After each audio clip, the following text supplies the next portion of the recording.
الحمد لله نحمده ونستعينه ونستغفره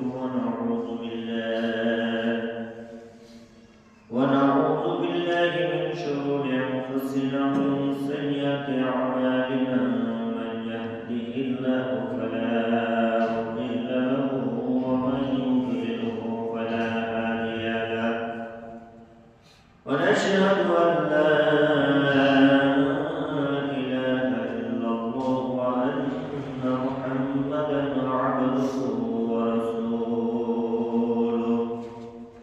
الذي أرسله بالحق بشيرا ونظيرا وداعيا إلى الله بإذنه وسراجا منيرا فقد قال الله تعالى في كلامه المجيد والفرقان الحميد أعوذ بالله من الشيطان الرجيم بسم الله الرحمن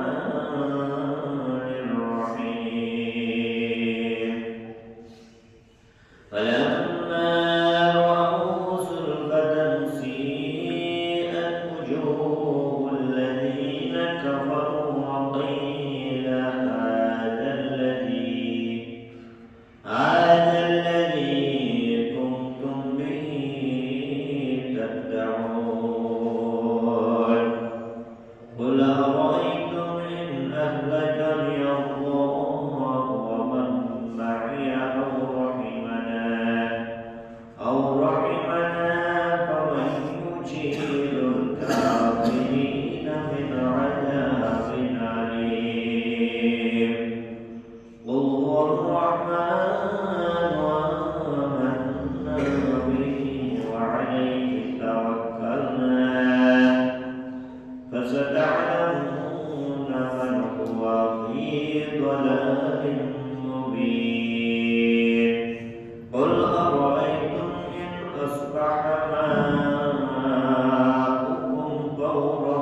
فمن يأتيكم بماء معين وقال رسول الله صلى الله عليه وسلم كل أمتي يدخلون الجنة إلا من أبى قيل من أبى يا رسول الله قال من أطاعني دخل الجنة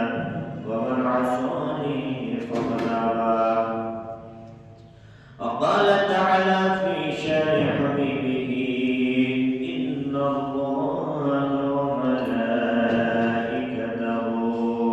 يصلون على النبي يا أيها الذين آمنوا صلوا عليه وسلموا تسليما اللهم صل على سيدنا مولانا محمد وعلى آل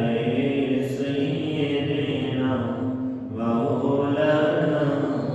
محمد أهل مدينة তোমরা কত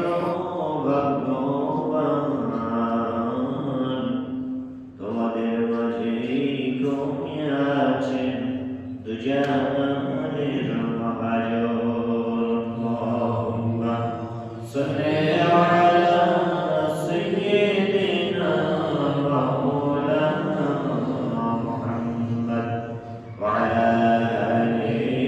সাইয়্যিদিনা مولانا محمد الحمد لله সমস্ত প্রশংসা তারই সেই মহান রব্বুল আলামিনের দরবারে যার শেষ দয়া আর মেহেরবানিতে আজকে পবিত্র জুমার দিন জুমার দিন শোনার সাথে সাথে আল্লাহ তাআলা আমাদেরকে পৃথিবীর অসংখ্য মানুষের মধ্য থেকে বাছাই করে পৃথিবীর সবচেয়ে উৎকৃষ্ট জায়গা মসজিদ এই মসজিদে আসার এবং বসার তৌফিক দান করেছেন। এতক্ষণ পর্যন্ত সুস্থ রেখেছেন মহান মালিকের দরবারে কাছে রহমতের শুকর আদায় করছি, সকলেই করছি আলহামদুলিল্লাহ। শতকোটি দুরূদ ও তাসলিমাত বর্ষিত হোক বিশ্ব নেতার প্রতি, যে আদর্শে আদর্শিত হতে পারলে দুনিয়ায় শান্তি এবং আখিরাতে মুক্তি, মানবতার কল্যাণের জন্য যিনি অক্লান্ত পরিশ্রম করে গিয়েছেন, আমাদের জন্য নিয়ে এসেছেন একটি পরিপূর্ণ জীবন বিধান। গাইডলাইন আল্লাহর পক্ষ থেকে কোরআনুল কারীম যার প্রতি নাযিল হয়েছে, সে রাসূলের প্রতি ভক্তি ভরা দরুদ সকলেই করছি সাল্লাল্লাহু আলাইহি ওয়াসাল্লাম। সম্মানিত মুসলিম ইকরাম, আল্লাহ তাআলা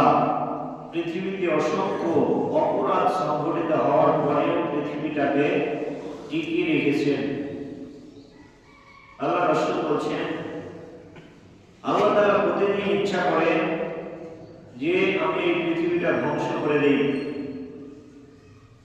ফেরেশতাদেরকে আল্লাহ তাআলা বলছেন যে আমার ইচ্ছা হয় যে আমি এই পৃথিবীটা ধ্বংস করে দিই, কিন্তু যখন দেখি কিছু সংখ্যক বান্দা রাত্রিবেলা উঠে আমাকে সিজদা করে, তখন আমি এই পৃথিবী ধ্বংস করা থেকে বিরত থাকি। তাহলে যতদিন পর্যন্ত একজন নেককার বান্দা পৃথিবীতে থাকবেন, ততদিন পর্যন্ত আল্লাহ পৃথিবীটা ধ্বংস করবেন না। তাহলে কার ওসিলায় আমরা খাচ্ছি আর কাদের ধ্বংস আমরা কামনা করছি? আল্লাহ রাসূল